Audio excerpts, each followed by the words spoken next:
Welcome to the Honest Health Podcast with your host, Jeffrey Burke. Honest Health brings you the brightest minds in the natural products industry, as well as athletes and entertainers. Jeff will keep you entertained and informed while educating on how to be successful on your healthy journeys. Now, here's your host, Jeffrey Burke. Hello and welcome back to the Honest Health Podcast. My name is Jeffrey Burke. I'm so glad you're here. Hey, if you're tuning in for the first time, welcome to my platform. If you've been listening to me for decades and decades, I guess I need to say two more, decades and decades, welcome back to the platform, and thank you for staying with me for such a long time. On this new platform, I'm bringing you the best minds in my industry and the most amazing people in the know, professional athletes, entertainers, authors, and people that I think have a lot to say that are extremely special to me. Today, we're going to be talking with Judi Moreo. You're going to absolutely love this show. She has such an amazing story to tell. And you know what? She's been telling her story for a long time because she's changing lives all over the world. Hey, Judi, thank you for being here. Thank you, Jeff. It's wonderful to be here. I'm so excited. Oh, it's going to be fun. And I'm going to give you a little background on her. Judi is a distinguished speaker, an acclaimed writer, a sought-after consultant, a transformative life coach, a talented artist, and a television show host. She established Turning Point International, a premier training and development firm, back in 1992 in Las Vegas, Nevada, where it continues to thrive under her visionary leadership. She has written 29 books, including Overcoming Cancer, A Journey of Faith, we're definitely going to touch on today. We're also going to mention her brand new book that just is releasing in January of this year. So that's going to be fantastic. So, oh my goodness, I'm so glad you're here. Thank you. Thank you. I'm delighted to be here, and I can't wait to tell you about my brand new book. Oh, it'll be wonderful. You know, people don't realize that some of us that have been in our industry for a long, long time, you know, it's a road. I mean, there are bumps and speed bumps and sides, side switches and things that just take us in many different directions. Talk a little bit about where you are at this stage in your life right now. Where I am? Oh, well, I just got over pneumonia, which, if we're talking about health, this was not a fun experience. I have never been that sick before in my life. I'm a very healthy person, basically. And, I got cancer many years ago, about 16 years ago now. And that was a very difficult time for me. And that's when I wrote the book, Overcoming Cancer, A Journey of Faith, because it was a situation where my sister was very, very, very ill, and I was supporting her. And then I got cancer, and the doctor said, well, you have to have chemo and radiation, and you have to have all these treatments. And I couldn't because I had to support my sister. So she was very ill, and I had to say, look, I can't do that. I've got to have to do something more naturopathic, because traditional chemo and radiation would make me sick, and I couldn't afford to be sick. I had to be working. And so that's why I went the route I went. And luckily for me, I got well. And that's the amazing thing. But it was because I had to change my lifestyle. I had to change my food that I ate. I had to change my rest and my exercise and my mindset, and really do things differently than I had ever done before. And I did it. In fact, my doctor said I was the first person that ever did everything he told me to do. So I said, well, maybe I just want to live more than other people. So it was just a matter of making up my mind to do that. And so today, basically, people think I should be retired, but I don't know what I'd do if I was retired, because I've been a public speaker for 50 years. I've traveled all over the world, and so now I don't travel as much because I've had 2 knee replacements and a hip replacement, and it's not as easy. So I teach art at University of Nevada, Las Vegas, in their continuing education department. I teach art there, and I give a lot of private art lessons, and I teach at a couple of galleries here in Vegas, and I love that. But see, I discovered art because I got cancer, because my doctor sent me to take art lessons. And I was like, what? You want me to take art lessons? I have cancer. What do you mean art lessons? And he said, you need to learn to sit still and be quiet for 3 hours at a time. So it did. I learned to sit still and be quiet, and my art lessons made a major difference in my health. I learned to meditate as a result of it. And so now I love teaching it to other people, because I know it makes their life better, as well as they have these beautiful paintings they can show people that they did. Well, I've been following you for a long time, and you and I have followed each other's careers for a while, and I'm amazed at all you do and all you've done and all you continue to do. And I keep thinking to myself, my friends are the same thing with me. They're like, when are you planning on retiring? And I'm like, never. No, I just, first of all, I need to know what's going on. I need to know what's changing. I need to know what's coming. I need to know, what's going on. I need to keep traveling and changing lives around me. It was funny with radio for 42 years being on the air. You never really knew whose lives you were touching, who right, was listening, right. who actually you were speaking to at the right time. And I think when you're a teacher and an educator like yourself and a motivator and an author, you never really know whose lives you're changing. You No. just have to go with the flow and know that you are. And it's so nice when you get feedback.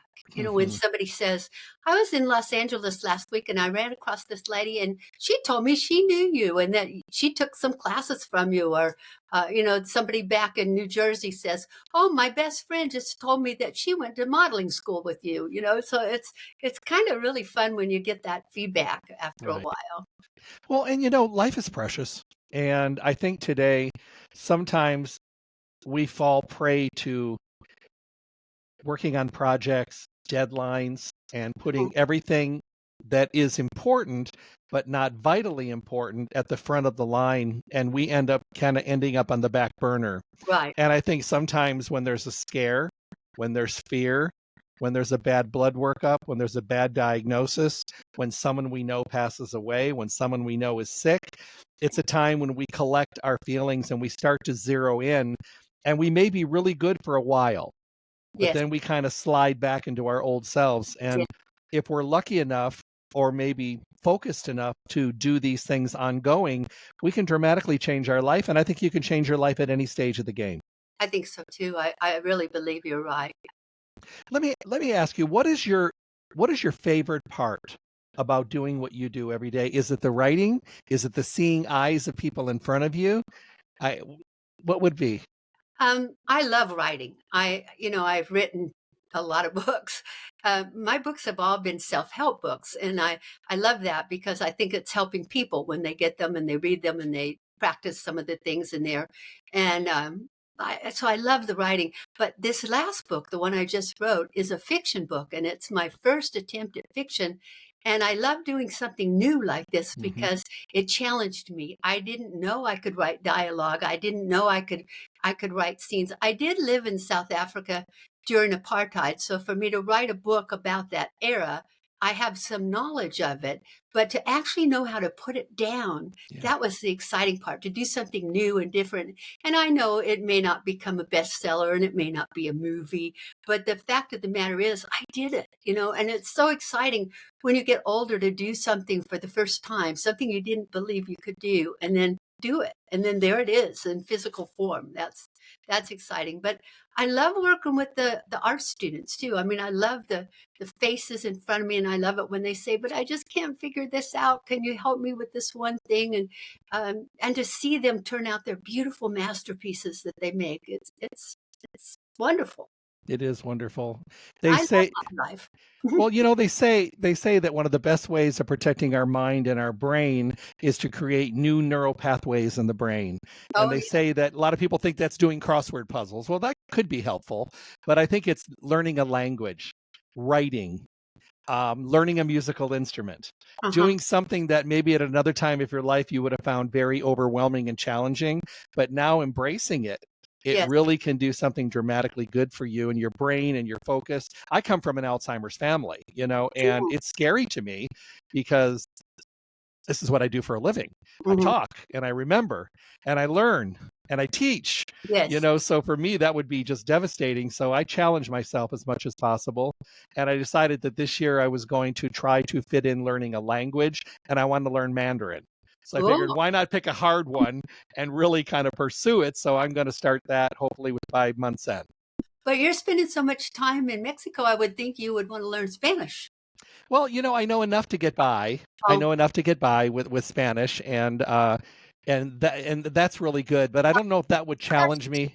it's actually Costa Rica Yeah, that, Costa Rica. yeah, Uh-huh. not Yeah, Mexico. and I'll be heading down there, and like I said, that's going to be just incredible. But I think that if you're going to challenge yourself, you need to step outside your comfort zone Yeah. and maybe do some of these things. I have friends that many of them have been listeners of mine for decades, and now they're at a point now they're in their 60s, 70s, and 80s, and they're all doing these new kind of things that they never would have done before, and it's keeping them mentally vibrant Yes. and giving them a zest back. It's important.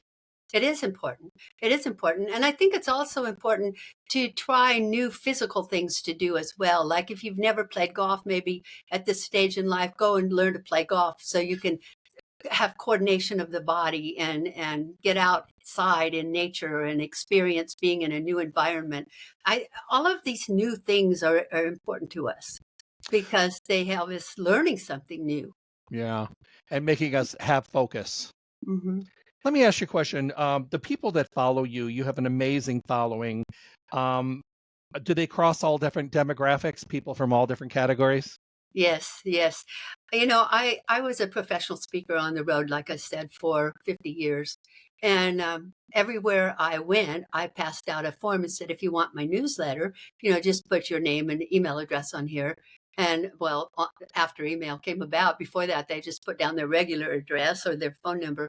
And so I've been adding all these people to my list over years. And my audiences were so varied, from the Chamber of Commerce in Dubai to South African banks and the Johannesburg Stock Exchange to women's groups all over the world to working with youth in China and in the Far East in quite a few of the countries over there. So, I just have people from every walk of life that said, yeah, we want to get your newsletter.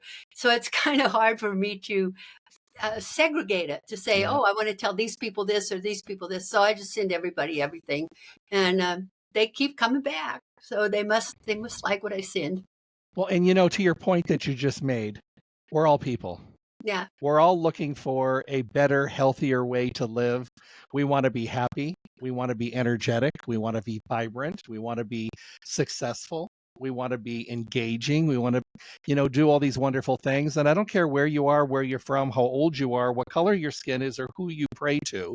The bottom line is all of us are looking for a way to find that missing piece or maybe just the direction that we need. So I commend you for what you've been doing for so long, because I think that it's really, really important for people to realize that there are people out here giving the message and trying to be supportive, but we have to be ready for the message. Yes, yes. I think one of the things that people really want and are lacking a lot of it today is confidence. I find it amazing how many people will say to me, oh, I could never paint a picture, or I could never try that, or I couldn't write a book. People just don't have the confidence to try. And I know people say you shouldn't try, you should just do it. But I figure if you put out the effort, if you try, you'll make it happen. So I just say to people, well, what does it hurt to make the effort? If you don't accomplish it, so what? It's only you that cares. It's not the rest of the world. We think everybody's looking at us and judging us but the truth of the matter is most people are thinking about themselves. They're not thinking about us at all. That is so true. I saw something posted. Could have been somewhere. I have so much social media that I'm on a lot. And it was just a point. It says, you're going to go through life thinking that everyone's watching you. And the chances are they're doing what they're doing and looking at their phone, thinking about what they're having for their next meal. It has nothing to do with you. Exactly. Which kind of is a shock to your ego for the moment to think people are not thinking about you. But it's also refreshing that you don't have to be on 24 hours a day.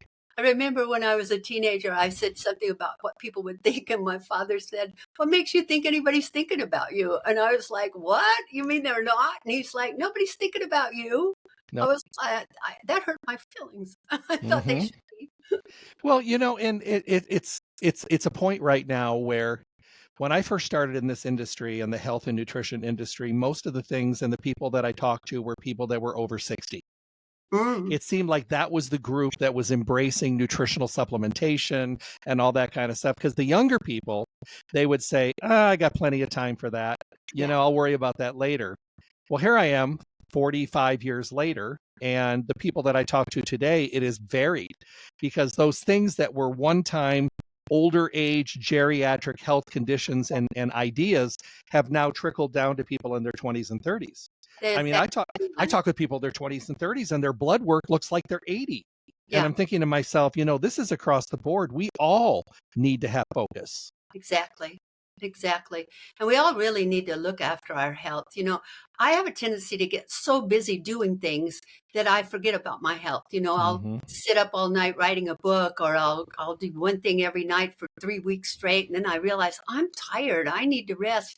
And that's when your immune system gets down. Is when you just keep pushing, pushing, pushing, and that's when you get sick. And I've really had to learn to back off.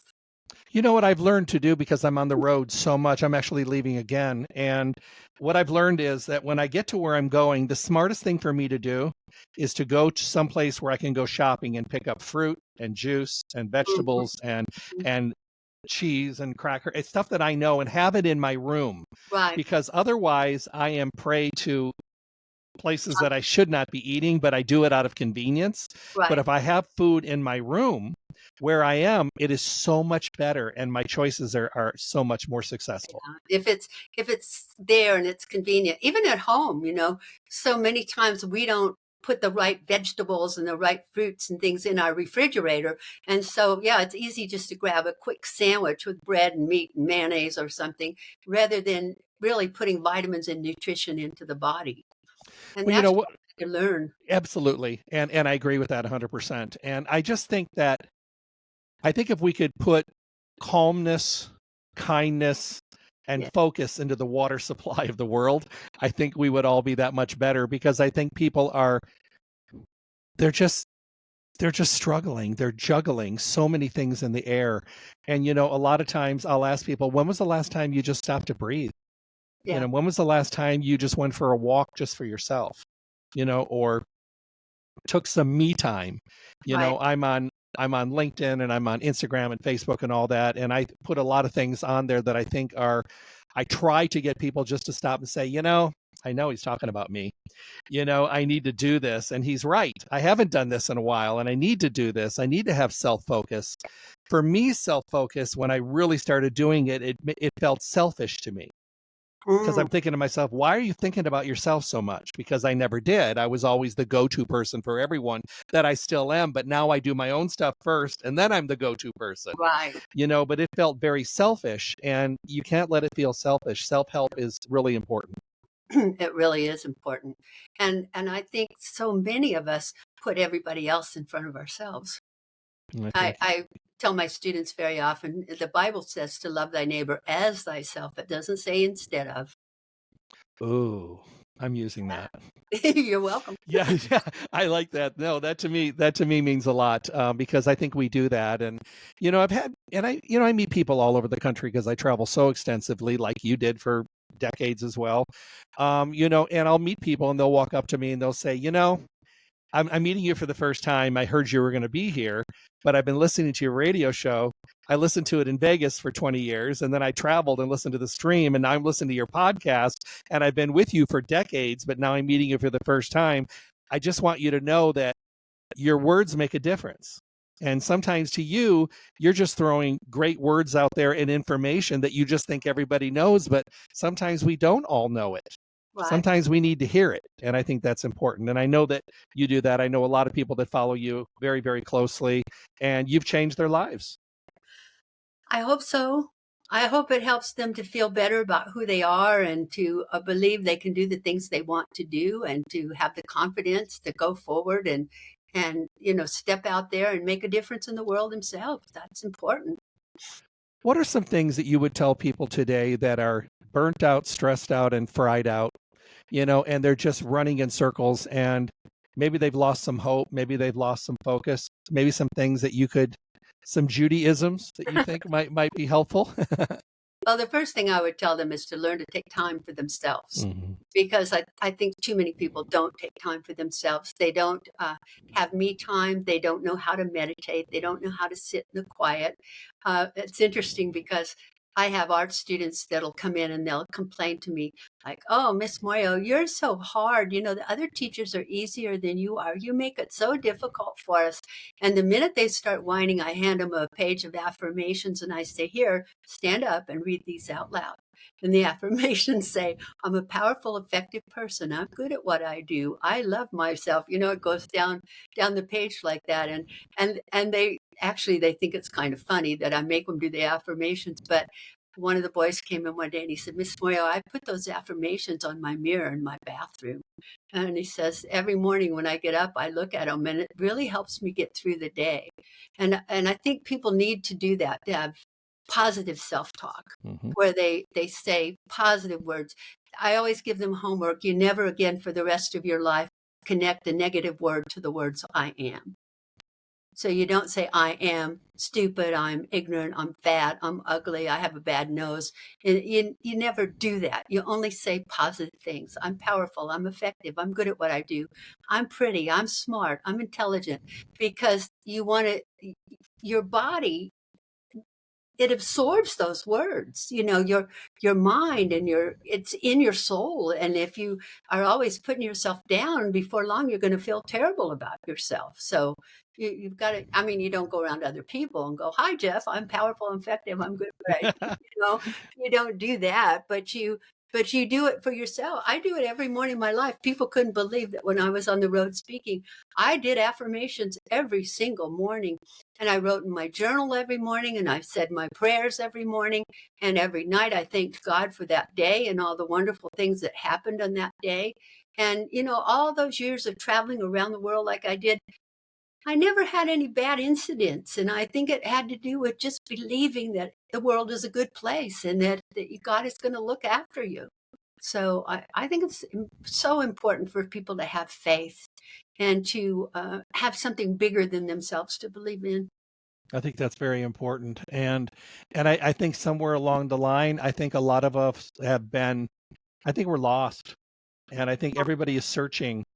And what's really interesting is someone will go, they'll hear a show, they'll hear a podcast, and maybe I just hit on one little thing. You know, I remember the years of the radio show, I would do a whole show on one topic, but maybe in the middle of it, I would say a sentence about something that wasn't connected. And that was the one thing they heard. Yes. And they would come in and I'm like, "Did I say that?" And they go, yeah, about halfway through. And I was just like, I didn't even remember putting that in there. And they were just like, "That's what I heard." So Yes. we know what we need to hear. We don't know really where to get it, but we're always pleasantly surprised when we're able to feel and hear something that just makes sense. And I Yes. think it's so important. Yes. Excuse me. I'm sorry. I just need to reach down here for a minute because she cannot stand it. She's she's crawling all over me. There she is. Oh no, and animals are welcome. I have two of my Frenchies in here with me right now. Yeah, So I'm sorry. I didn't mean to interrupt the show with her, but she just wasn't leaving me alone, period, at all. So, animals are never an interruption, ever. well, They're my favorite people. Are animals? I hit. her name is Miss Amy, and she was in America's favorite pet contest last year, and she came in 6th. And so they put her on the pet calendar as Miss August. Oh, So how she's nice. Miss August this year. You know, that's another thing in our life. I think that pets, you know, I think people that are going through very big health challenges, I think if we open our hearts and our souls to the animals in our lives, I Yes. think that they fill voids and I give think us amazing amounts of support. I'm a huge believer in that. so. Well, Miss Amy was a rescue, and I'd never had a rescue before. I've always had Grand Champion Burmese, and my cat actually adopted her at the veterinarian's office. And so she's been with me long since he passed away, and she's really taught me a lot about loving because she really reaches out to let me know that she's there and she cares about me. And I think it's important for us, if we don't have family, I think it's important for us to have pets because we need to love somebody or something. Well, and many people have so much love in their heart that they need to get it out and get it into the universe and aim it at something or someone or Yes. many people. Yes. Because, you know, I think everybody could use a little bit more focused love in their life. And, you know, I hear from a lot of younger people today, who are struggling, teenagers and kids and the young adults in their early 20s and 30s who are struggling terribly. Whether it's kids with their sexuality, whether it's coming out of an abusive relationship, coming out of an unhappy, unhealthy home, or they're just trying to find their place. And sometimes, people say, well, I don't know what to say when they ask. I said, just be there. Yes. Just be visible. Yes. I have a girl that comes to my house and uses my art studio. Very often I'm just here in another room or something, and she goes in and paints. And I said to her one day, what are you doing here? Why are you always here at my house? She said, it's safe here. Yeah, wow. It's safe here. And that makes me feel real important. It makes me feel like I'm making a difference in somebody's life, that they feel they can just come here and they'll be safe no matter what, whether it's their physical safety or their mental or emotional safety. But just the fact that she just felt like, okay, this is a good place for me just to be safe. How did you navigate through the pandemic?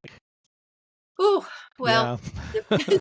the pandemic was an exciting time for me because I had all those operations. I didn't intend to have 2 knee replacements and a hip replacement and a couple neck surgeries, but it all fell at that same time. And luckily for me, I have art students that actually made a schedule. And for a period of almost a year, a different person came every night to my house, made sure I ate properly, and made sure I got in bed safely. And Wow. my physical therapist said he had never seen a person have so many friends or so many people that looked after them. And it was really just an amazing time because somebody came to see I was okay almost every day. That's a reflection on who you are Well, and what you've done and what you've put out into the universe, well, that it's coming back. Thank you for sharing that. That was beautiful. thank you. I think that sometimes, and I mentioned this earlier, you don't really know people who you're touching. No. And I had a day one day during the holiday season, and I had gone out and I was visiting some stores, and I don't think I've ever saw so many negative, nasty, evil, cantankerous people in my entire life. And these were people visiting the stores. Wow. And I always go out of my way because I'd be in back of them in line or something, and I could just see the faces of the cashiers and that kind of stuff. And I'd look at them and I would just say, just breathe and realize they're not going home with you tonight. Yeah. And realize that that's all them. It's not you. And you could just see the calmness out of just a couple kind words, which I'm going to do anyway. That's who I am. Yeah. But I mean, just that somebody spoke positively to them and recognized. And I would just tell them, I say, you get an A for self-control. Nice job. And nice way not dragging yourself down to their level, because not all people are nice and not all people are appreciative. And it's so wonderful when you find those people that are. And, someone said to me the other day, they go, I don't really have a blood family anymore, but I have my chosen family of the people that I brought into my life. And it's huge. And I said, you're blessed. Yes, you are. You are. I definitely am. I said to one of my art students today, I don't know what I'd do if I didn't have you guys in my life. I mean, you're here, and it's important to me to spend time with you. And he was like, well, I didn't mean to take up your private time to have a private lesson, but, I said, that's what I'm here for. Ask me your questions. Let's get it taken care of. This is how we grow, and this is how we help them grow. Yes, it is. It is. I had a friend one time, and I had done this really large lecture. I mean, very large. It was a big auditorium, and we got done, and he came to the lecture, and he hadn't followed me in a long time. We had gone to college together, and he walked up, and after we went out to dinner, and he said to me, can I ask you a question? And I said, sure. And he goes, what do you get from this? Mm-hmm. And I said, well, what do you mean? He goes, you're providing all this information, all this hope, all these possibilities and everything to everybody that's listening. And I said, yeah. He goes, what do you get from it? And I said, the joy and the blessing of providing hope and alternative to the people that are listening. And he just went, I get it. He said, he goes, I was kind of in awe because I've never really seen you talk or speak or lecture before, because I have this craziness where I'll put a headset on and I'll walk out to the audience. That's just who I am. Yeah. And because I want it to be very personal and very engaging. And I don't use a lot of PowerPoints because I want people to focus on me, because I think when they're reading, they lose me. Yeah. And I want them to be able to get everything they can out of it so they can walk away and have a lot of tools to work with. Not that my tools are better than anybody else's, because there's a lot of us doing what we do. Yeah. And out there, great educators and lecturers and things like that. But I want people to be able to feel good. And I know that's what you do, because I know the people that follow you and have followed you for a long time, they wouldn't not follow you, because you're life changing and life sustaining for them. And that's I had important. a lady come into art class the other day. She walked in the door and I said, "Hi, how are you?" And she said, "Do you remember me?" And I said, "Yes," and told her her name. And she goes, "Do you know it's been 58 years since you've seen me?" And I went, "Yes." And she's like, "I can't believe you remembered me." But I did. See? Yeah.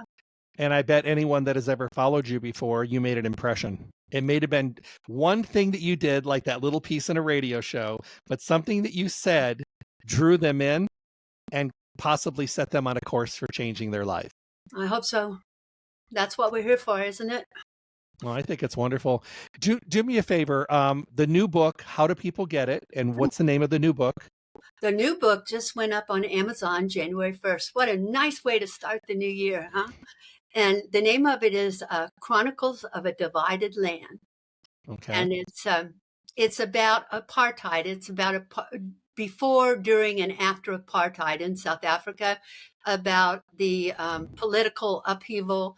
And it's a American journalist, the female American journalist, has gone there to do a cultural piece. And then she realizes that there's so much more than just doing cultural pieces. And she ends up working for a freedom newspaper. And she and it's all the adventures of her life and what she goes through Mandela getting out of prison, through following into the new regime and the upheavals. And it's based, really and truly, it's based on a lot of the things that happened while I lived there.